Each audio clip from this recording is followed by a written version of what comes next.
दरम्यान मोदींनी कधी निवृत्त व्हावं हे जनता ठरवते। सकाळचा भोंगा राऊत नाही असं बावनकुळे यांनी म्हणत हल्लाबोल केलाय। तर चंद्रशेखर बावनकुळे यांनी संजय राऊतांना हे जोरदार प्रत्युत्तर दिलंय। राऊतांचं मानसिक संतुलन बिघडल्याचं सुद्धा बावनकुळे म्हणाले।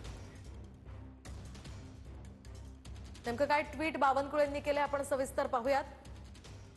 संजय राऊत यांचं विधान ही केवळ राजकीय स्टंटबाजी आहे।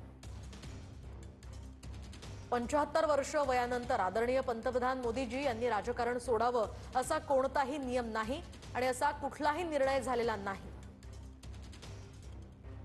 भाजपच्या कोणत्याही अधिकृत धोरणात सुद्धा असं काही म्हटलेलं नाही। भारतीय संविधानात सुद्धा असा कोणताही ठराव किंवा नियम नाहीये। भाजपचे नेते आदरणीय अटल बिहारी वाजपेयी हे वयाच्या 79 वर्षांपर्यंत पंतप्रधान होते। मानसिक संतुलन बिघडल्यामुळे आणि भाजप द्वेषाची कावीळ झालेल्या राऊतांना हे आठवणार नाही असं बावनकुळेंनी ट्विट करत म्हटलंय।